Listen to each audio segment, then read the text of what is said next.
गुरु नानक ज्ञान प्राप्ति के पश्चात अपने भक्तों को सही राह दिखाने, जो इस संसार में सोए हुए हैं उन्हें जगाने पश्चिम के प्रदेशों में भ्रमण किया करते थे। उसी दौरान किसी प्रदेश में वो कुछ दिनों के लिए ठहरते हैं। उस प्रदेश के लोगों के बीच मुसलमान मुल्लाओं का दबदबा था। वहाँ के लोग मुसलमान मुल्लाओं के रास्ते पर ही चलते थे। जैसा मुसलमान मुल्लाएं उन्हें करने को कहते, वे लोग वैसे ही करते। जब गुरु नानक देव जी उस गांव में प्रवेश करते हैं, तब उन गांव वालों को धर्म की सच्चाई का आभास होता है। उन्हें आभास होता है कि आज तक उन्होंने धर्म के बारे में जितना जाना है वो सब इन मुसलमान मुल्लाओं की मन की बातें ही थी। गुरु नानक देव की अमृत वाणी को सुनकर उन गांव वालों को ये एहसास हुआ, गुरु नानक देव की वाणी में सत्यता थी। गुरु नानक की अमृत वाणी सुन गांव के लोगों को ये एहसास हुआ, आज तक केवल उन्हें धर्म के नाम पे उन्हें केवल मूर्ख ही बनाया गया है। आज तक सिर्फ और सिर्फ उनके बीच धर्म का व्यापार ही होता आ रहा था। गुरु नानक देव के उपदेशों के बाद उन लोगों के जीवन में मौलिक परिवर्तन आने शुरू हो गए और इसी वजह से वहाँ पर बसे मुल्लाओं के जीवन में उपद्रव की बाढ़ आनी शुरू हो गई। उनके धंधे ठप हो गए। अब न तो कोई उनकी इज्जत करता और न ही उनके पास कोई उपदेश श्रवण करने जाता। कुछ मुल्लाओं ने यह फैसला कर लिया कि अब वो अपने धर्म का ये व्यापार किसी और गांव में जाके शुरू करेंगे। लेकिन उनमें से एक मुल्ला ऐसा था जिसके दिल में ये हमेशा सवाल उठ रही थी, आखिर हम लोगों में क्या कमी है? आखिर गुरु नानक देव जी ऐसा क्या कहते हैं कि लोग उनसे आकर्षित होते हैं? अपने इस समस्या को लेकर वह बहुत मुश्किल से गुरु नानक देव जी के पास आया। उसने मन पे पत्थर रखकर गुरु नानक देव जी से कहा, आपके आने के पूर्व लोग मेरी पूजा करते थे, लोग मेरी कही गई हर बात को मानते थे। ये गांव के लोग मेरी बहुत सम्मान किया करते थे, लेकिन आपके आने के बाद ही ये सारे लोग मुझसे मुंह फेर लेते हैं। मैं भी एक धर्म उपदेशक हूँ और आप भी एक धर्म उपदेशक हैं। आपने भी वही कपड़े पहन रखे हैं जो मैंने कपड़े पहन रखे हैं, बस दोनों में रंग का फर्क है। आप एक सिख गुरु हो और मैं एक मुसलमान गुरु हूँ। व्यापारिक दृष्टि से हम दोनों ही गुरु के पद पे हैं, लेकिन मुझ में और आप में ऐसा क्या फ़र्क है जिस वजह से लोग केवल आपको सुनना चाहते हैं, मुझे नहीं सुनना चाहते। लोग आपकी बातों को दिल में ग्रहण कर उसे जीवन में उतार लेते हैं, लेकिन मेरे बातों से अब सभी लोगों को चिढ़ होती है। क्या आप मुझे ये बता सकते हैं हम दोनों में क्या फ़र्क है? गुरु नानक देव जी ने उसे चेतावनी भरे शब्दों में कहा, ये सब फालतू के बातों को जानकर तुम्हें क्या फ़ायदा? तुम्हें तो ये जानने से फ़ायदा होगा तुम्हारे साथ आगे क्या होने वाला है। तुम मेरी बातों पर विश्वास नहीं करोगे। अगले 7 दिनों में तुम्हारी मृत्यु सुनिश्चित है। अब ये फैसला कर लो, तुम्हें ये फालतू के विचारों को जानने में अपने 7 दिनों को बर्बाद करना है या इन 7 दिनों में अपने ज़रूरी कार्यों को करने में बर्बाद करना है। फैसला तुम्हारे हाथों में है। यह जानते ही उस मुसलमान मुल्ला को अंदर से धक्का लगा।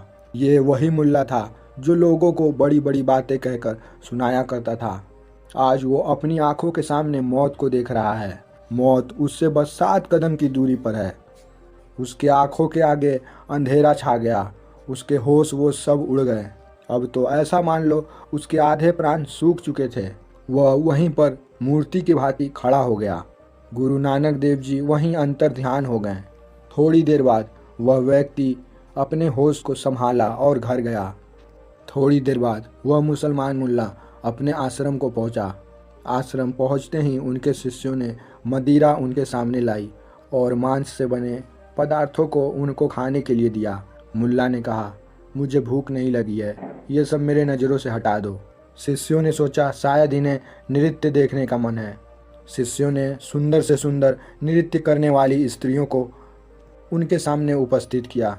वह मुल्ला ने कहा, मुझे ये सब नहीं देखने का मन है, सब लोग मुझे अकेला छोड़ दो। वह मुल्ला चुपचाप अपने कमरे के अंदर गया। अब वो मुल्ला न तो किसी की निंदा करता, न किसी से ईर्ष्या करता, न किसी व्यक्ति को ठगने की योजना बनाता। अब उस मुल्ला को न किसी के नृत्य सुहाते और न ही शराब सुहाती। वो अपने हर श्वास में भगवान का स्मरण कर रहा था। वह अपने हर श्वास में अल्लाह की ही इबादत कर रहा था। न रातों में उसे नींद आती और ना ही उसे भूख लगती। हर क्षण भगवान का स्मरण करता रहता। ऐसा करते करते उसके 6 दिन बीत चुके थे। उसने भूख प्यास को त्याग दिया था और इसी कारण से उसकी स्वास्थ्य अत्यंत खराब हो चुकी थी। उनके शिष्यों ने उनकी ये हालत देख गांव के वैद्य से उनका इलाज करवाया। गांव के वैद्य जब उनका इलाज करने आए, उस मुल्ले ने कहा, तुम मुझे ठीक करके क्या करोगे? अगले 7 दिनों में मेरी मृत्यु सुनिश्चित है। अगर तुम मुझे ठीक कर भी दोगे, फिर भी मैं अगले 7 दिनों में मौत को उपलब्ध हो ही जाऊंगा। तो अच्छा यही है कि तुम ये अपनी कोशिश मत करो। अल्लाह के पास जाने से अब मुझे कोई नहीं रोक सकता। थोड़ी देर बाद 7वां दिन बीत जाता है। थोड़ी देर बाद रात हो जाती है। अगली सुबह मुल्ला ने सोचा, आज ही 7वां दिन है। उसने सोचा, मैं अपनी प्राणों का त्याग गुरु नानक देव जी के सामने ही करूँगा। उसने अपने शिष्यों से कहा, मुझे गुरु नानक देव जी के पास ले चलो। मुल्ला ने गुरु नानक देव जी से कहा, आपने आज के 7 दिन पहले मुझसे कहा था मेरी मौत 7 दिनों के अंदर हो जाएगी। आज 7वां दिन है। मैं आपसे इसलिए मिलने आया हूँ। आप मेरी इबादत खुदा से करो। ये इबादत करो कि वे मेरे सारी गुनाहों को माफ़ कर दे। गुरु नानक देव जी ने कहा, मैं ऐसा नहीं कह सकता। तुमने तो कोई गुनाह किया ही नहीं है। तुमने मुझसे प्रश्न किया था, आखिर लोग मेरे उपदेशों को क्यों मानते हैं? मुझ में और तुम में क्या अंतर है? तुम मुझे ये बताओ, इन 7 दिनों में तुमने कोई भी दुष्कर्म किया? वैसे तो तुम स्त्रियों की नाच देखने में ही सारा दिन बिता देते थे, मदिरा पान करते रहते थे, लोगों की निंदा करते थे, लोगों को ठगते थे। क्या इन 7 दिनों में तुमने वैसा कुछ भी किया? जो तुम लोगों को उपदेश देते थे वही तुमने जिया है। इन 7 दिनों में तुमने केवल भगवान का स्मरण किया है। भगवान का स्मरण करना गुनाह नहीं है। जब व्यक्ति अपनी मौत को जान लेता है, उसके जीवन में भगवान बस जाते हैं, उसके जवान पे आकर्षण आ जाती है। वो अपने जीवन में गलत काम को नहीं करता। मैं अपने मौत की चिंतन हमेशा करता हूँ, इसलिए मुझसे कभी कोई गलत कार्य नहीं होता। जो मैं उपदेश करता हूँ वही जीता हूँ। यही फ़र्क है मुझ में और तुम में। मैं इन सब बातों को अगर तुम्हें कह के समझाता तो तुम नहीं समझते, क्योंकि तुम में विद्वता की घमंड थी। इसलिए मैंने तुम्हारे साथ ये विनोद किया और तुमने मेरी बातों को समझा नहीं। हर व्यक्ति की मौत 7 दिनों में ही होती है, क्योंकि ज़िंदगी में केवल 7 दिन ही होते हैं, 8वां दिन नहीं है। हर किसी को इन 7 दिनों में ही जाना होता है। तुमने मेरी बातों को समझा नहीं।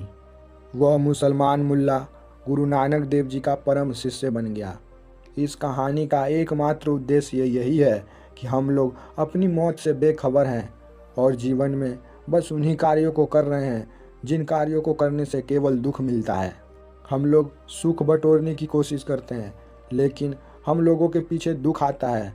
जब तक संसार का स्मरण करोगे, संसार के पीछे भागोगे, तो दुख आपके पीछे पीछे भागेगा, और जब आप भगवान के पीछे भागोगे तो सुख आपके पीछे पीछे भागेगा। कहने का अर्थ बस यही है, शरीर को संसार से जोड़ें और अपने मन को, अपने दिल को भगवान से जोड़ें। सारे काम उत्तम दशा में पूर्ण होंगे।